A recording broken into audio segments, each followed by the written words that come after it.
Hindi na lang beach ang dinarayo sa San Juan, La Union, kundi pati na rin ang isang talon doon.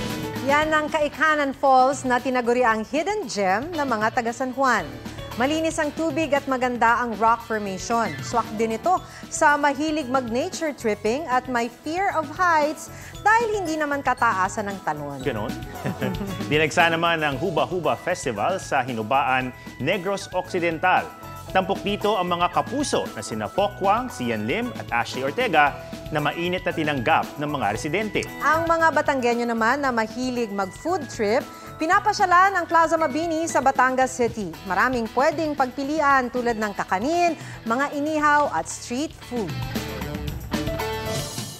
Huwag magpahuli sa mga balitang dapat niyong malaman. Maaaring mapanood ang State of the Nation at iba pang newscasts sa youtube.com/GMAnews.